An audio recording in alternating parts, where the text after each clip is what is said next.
During a school trip, a teenage girl sees all her classmates blown away by the wind, but when she arrives back at school she realizes that no one remembers what happened. Today we're going to recap the story of the movie, Tag, from 2015. On a road in Japan, a school bus takes a group of students on an excursion to a neighboring town. During the trip, the girls are having fun in a pillow war while Mitsuko writes her poems. Just then, one of her friends tries to read what's written in the notebook and accidentally knocks over Mitsuko's pen. When the young woman bends down to pick up the object, an invisible force attacks the bus and rips the heads off all the passengers. As she was down, Mitsuko became the only survivor and was shocked to see all her colleagues already lifeless. Suddenly, the wind returns to blow the girl away, but she ducks and manages to survive once again. Then the poles on the side of the road also start to be cut in half and Mitsuko decides to get off the bus to try and escape. The girl then runs down the road where the parts of her classmates are scattered and is chased by the invisible monster. On the way, she meets a group of students and starts shouting at them to get down, but no one understands what Mitsuko is saying. Quickly, the teenager jumps on top of one of the girls and they both duck. Soon after, the other students who remained standing had their bodies cut in half. Then the same thing happens to some children who are riding their bikes nearby and to the young girl who was saved by Mitsuko. Terrified, the survivor continues running along the road and decides to flee into the forest in order to hide among the trees. When she arrives at a stream, she finds dozens of other lifeless girls, their bodies cut in half. For some curious reason, in that world there are only women and no men have been seen so far. After changing her clothes, Mitsuko washes herself to remove the blood stains from her body and walks for several kilometers before returning to her town. There, she finds Aki and all the other classmates she saw being eliminated a few hours ago. Not understanding what is happening, Mitsuko begins to cry and asks herself if she is going mad. When a strong wind hits her legs and lifts her skirt, the girl ducks, believing she is still being chased. At that moment, her friends gather around her and manage to calm her down, but when the wind touches her body for the second time, Mitsuko flees in fright and runs into the school. Immediately, Aki goes after her and promises her friend that nothing bad will happen, because Mitsuko believes that her life is in danger. Together, the two girls head to the classroom and Mitsuko reveals that she had a frightening nightmare. She says she dreamt that all her classmates were brutally eliminated by the wind and their bodies were destroyed. According to Mitsuko, the wind was so strong that it cut them all in half, but she managed to survive and ran into the forest. There, she found a river and managed to wash herself, then took the clean uniform of one of the lifeless girls and went back to school. Proof of this is that her hair is still wet, as she didn't have time to dry it before going to class. In an attempt to help her friend overcome the fear she has acquired after this trauma, Aki opens the window and asks her to feel the breeze hitting her face. Contrary to what Mitsuko imagines, when her skin comes into contact with the wind, nothing bad happens and she feels a little more relieved afterwards. In addition to the terrible nightmare, the young woman is also suffering from amnesia and can't remember some details of her life, such as the class where she studies. So Aki accompanies her to the classroom and Mitsuko is extremely happy to discover that all her classmates are alive and healthy. Realizing that her friend is still a little dazed, Aki suggests that they escape from class and go into the forest. She then invites Sir and Teiko to accompany them.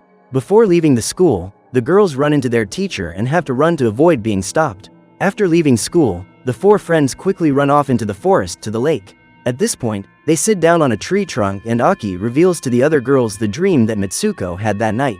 Immediately, everyone laughs at the situation, except Sir, who says that the elimination of the girls in her class may not have been a dream.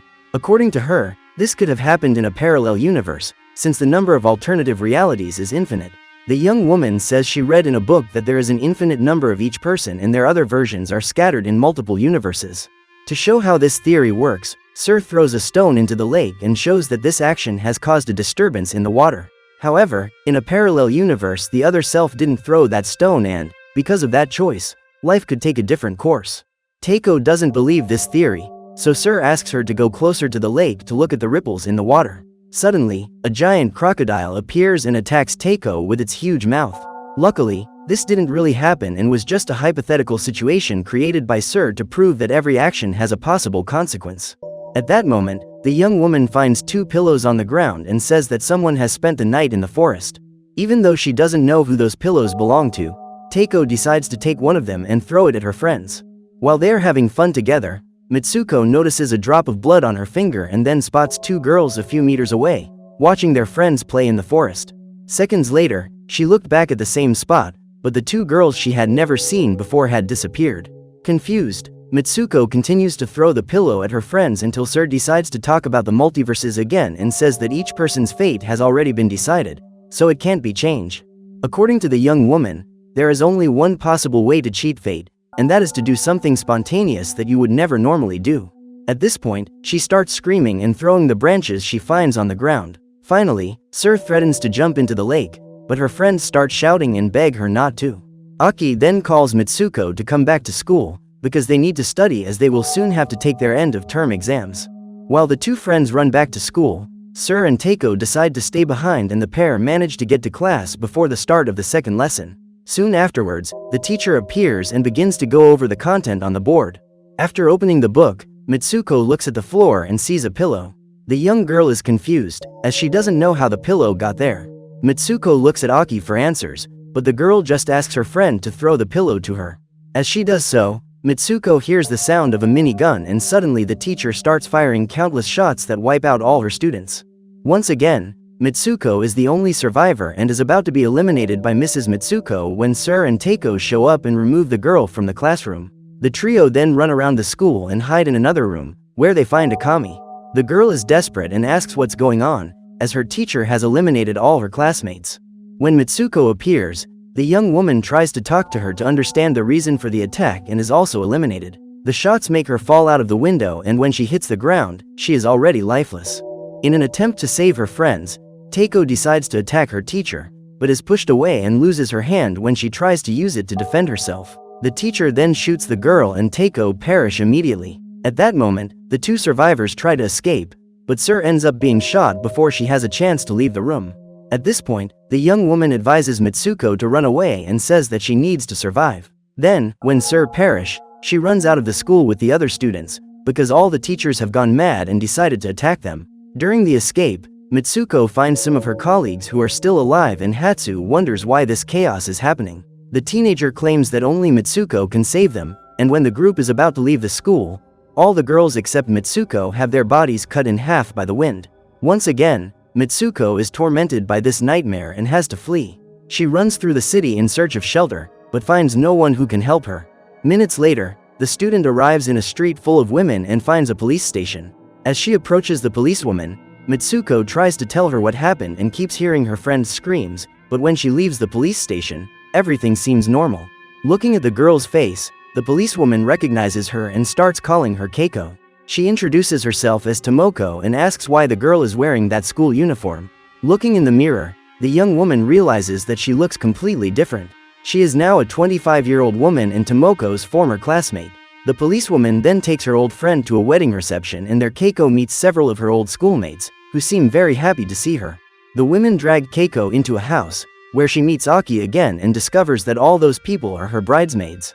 Aki then hurries her friend to get ready, because in a few minutes the groom will arrive for the ceremony. The godmothers say that Keiko is very lucky, as she is the first in her group to get married, but the young woman doesn't seem to be happy about it. The truth is that Keiko doesn't know how she ended up there, because minutes ago she was a teenager called Mitsuko. Aki is the only person who really knows who the young woman is and, after all the godmothers have left the room, she asks if Mitsuko remembers her. The young woman then asks her friend not to panic and to do exactly as she says. Aki then says that from now on her friend will be called Keiko and that she will clarify everything after the wedding. According to Aki, they are being watched, so Keiko needs to be careful. After helping her friend get dressed, she promises to get her out of there and asks Keiko to stay calm. When the godmothers suddenly enter the room, Aki starts attacking them and eliminates all of them. Finally, she says that Keiko needs to help her get rid of all the guests and hands the bride a broken glass bottle so she can defend herself. Even though she doesn't understand what's going on, Keiko decides to follow her friend's advice, because Aki is the only person she can trust. Upon entering the church, Keiko holds up the bottle as if it were a bouquet of flowers and is attacked by the guests, who begin to act bizarrely. When the ceremonialist appears and opens the coffin to present Keiko's fiancé, a man with a pig's head comes out of it. Terrified, the bride decides to eliminate him with her bottle and then attacks the guests. Suddenly, Aki arrives at the church and says that they need to get out of there, but before the pair can escape, the women responsible for securing the place show up and the two friends are forced to fight. In some mysterious way, Keiko has acquired incredible martial arts skills and manages to defeat her opponent. Aki is also an excellent fighter and eliminates the other woman who is trying to stop them from escaping. After leaving the church, the pair run through the town, but end up being chased by the guests, so Aki asks her friend to run away while she tries to lose them. While crossing a bridge, Keiko meets a girl who starts calling her Izumi. Confused, the young girl once again goes to look at her reflection in the mirror and discovers that she has been transformed into someone else once again. While talking to her new group of friends, the girl discovers that she is in the middle of a race and remembers that she has been running since she was a little girl. At that moment, she remembers some of the moments Izumi experienced in the past and is able to access the girl's memories. Encouraged to win the race, she strives to run as fast as possible and, on the way, she meets Sir, Teiko and Aki, who accompany her during the race. Suddenly, the pig man and the wedding security guards appear and attack all the girls taking part in the competition. The mission of the three is to capture Izumi, and Sir says that the only way for her to survive is to escape from that world. While they distract the pursuers, Aki asks Izumi to go to the parking lot and the girl continues running until she reaches a forest. When she enters a ruined temple, she decides to stop for a rest and is rescued by a young girl wearing her school uniform. The woman takes Izumi to a cave where all her classmates who were eliminated by their teacher Mitsuko are. She then says that if Izumi stays alive, they will all perish, so she has to eliminate her. Terrified, Izumi doesn't even manage to escape and ends up being captured by the girl, who uses a penknife to threaten her. According to the student, all the people who get close to Izumi perish because of her, so it's only fair that she be eliminated too. However, before the young woman could attack Izumi, Aki appeared and got rid of her. Together, they cross the corridor formed by the bodies of their colleagues and run to the bottom of the cave. At this point, Aki asks her friend to repeat her words and Izumi says that her name is Mitsuko. Saying this several times in succession, the young woman returns to her real body and Aki shows her the two wires connected to her wrists. Mitsuko's next mission is to pull these strings and eliminate her best friend, but she says she can't do it. However, Aki claims that the world they are in is illusory and reveals that someone has imprisoned them in it.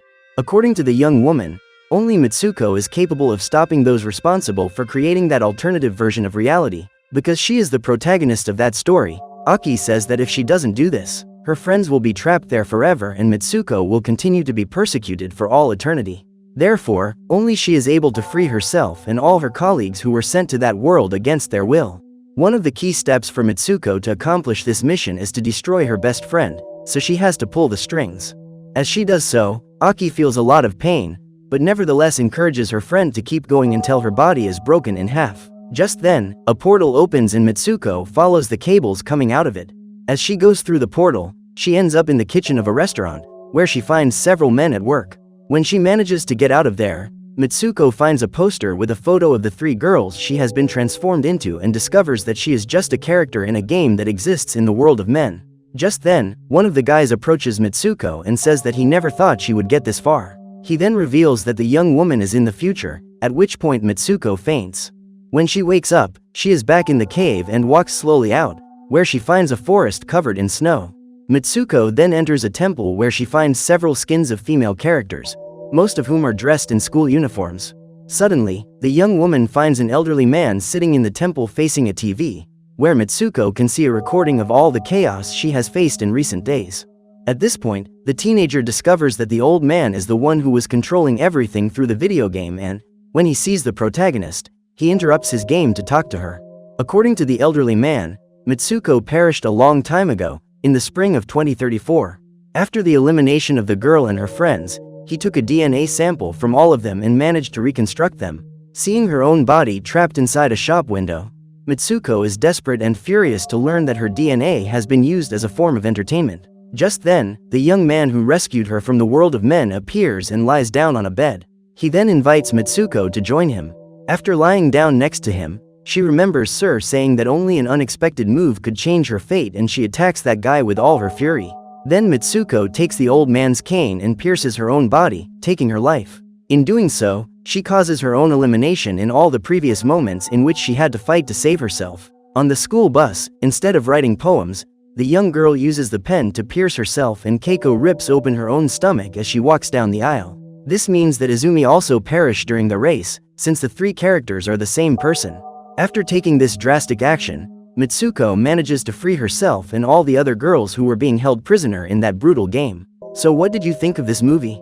Leave it in the comments below. And if you liked the video, like and subscribe for more movie recaps. See you next time.